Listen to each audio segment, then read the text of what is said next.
Bonjour à toutes et à tous, c'est Yugi et le fil. Donc pour la vidéo de mon quatrième deck et dernier deck, mon deck Morptronic. On commence avec les monstres. Une agrafeuse Morptronic, que là je connais les par cœur. C'est très bien, donc je sais pas si je la joue en une fois ou en deux fois. Moi je préfère la jouer en une fois parce que c'est plus fort et en deux fois je vois pas l'importance. Deux chronos. Très fort en position d'attaque, pour chaque chronomorphe qu'elle a, elle gagne 500 points d'attaque. Et en position de défense, pour chaque chronomorphe qu'elle a, tu la sacrifies. Pour chaque chronomorphe qu'elle a, ça fait 1000. Et si tu la sacrifies, bah, par exemple, tu as 5 chronomorphes, ça fera 5000. Tu as un chronomorphe, ça fera 1000. Un conducteur gadget, et c'est que quand tu la sacrifies. Quand elle est morte au combat, ça compte.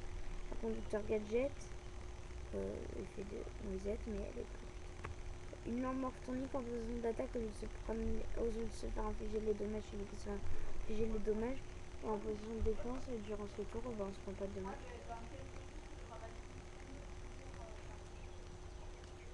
Donc, 2 radions.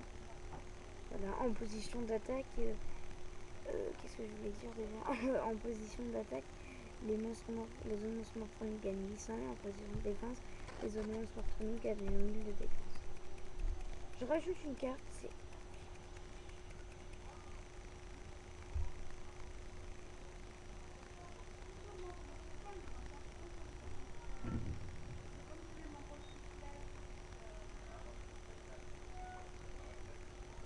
mettre des pièges. Donc en fait, si tu retournes une carte dans la zone carte magique et piège de ton adversaire, si c'est une carte piège, tu la détruis, et si c'est une carte magique, ses effets sont directement. Tu ne peux pas, ses effets ne s'activent pas.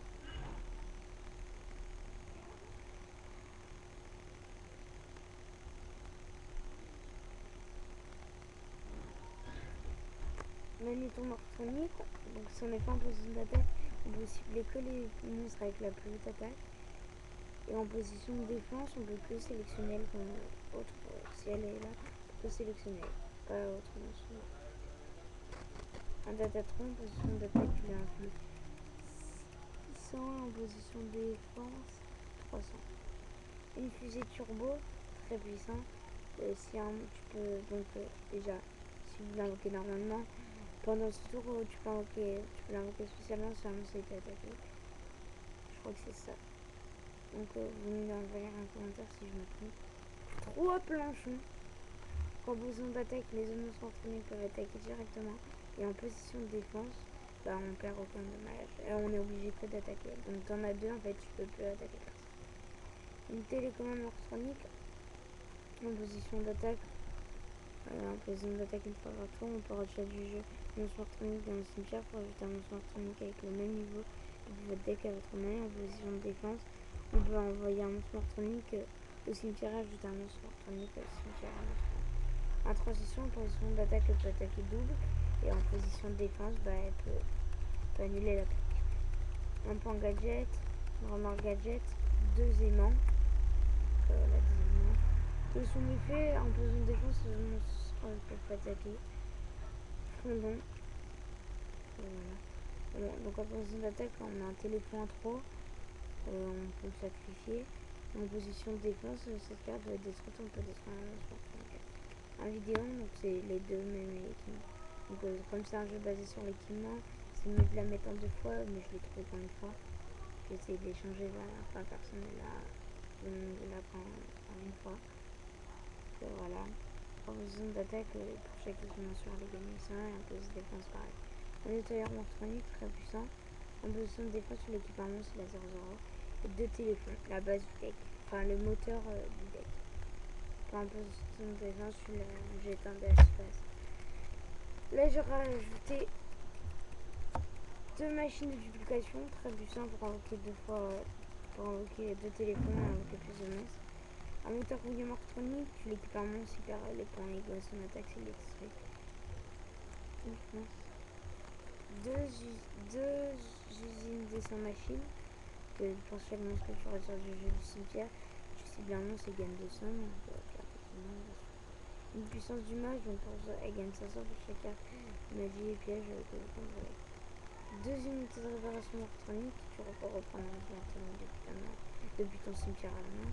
Depuis le cimetière au terrain.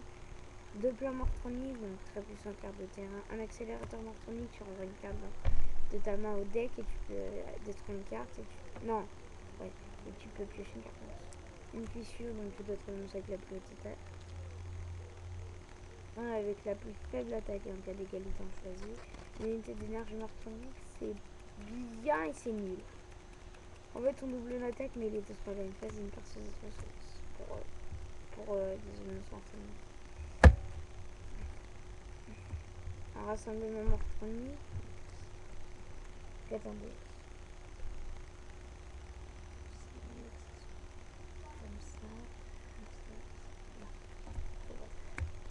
Voilà, comme ça. Donc, un rassemblement mortronique, tu attaques directement, tu peux arrêter un mortronique. Une prison mortronique, le monstre ne peut pas être prison, tu peux attaquer. Une confusion mortronique, t'as 2 monstres mortroniques, tu choisis 2 monstres à son adversaire et choisis lequel détruire. Un métalmorphe, il gagne 300 en machine. 2 cercles envoûtants, il envoûte le monstre. Une trappe et un cylindre magique. Voilà, ça c'était pour la présentation de mon deck mortronique. Mais j'ai pas fini, il reste l'extra deck. Voilà. Je sais pas par laquelle, donc je vais commencer par le proxy bien sûr.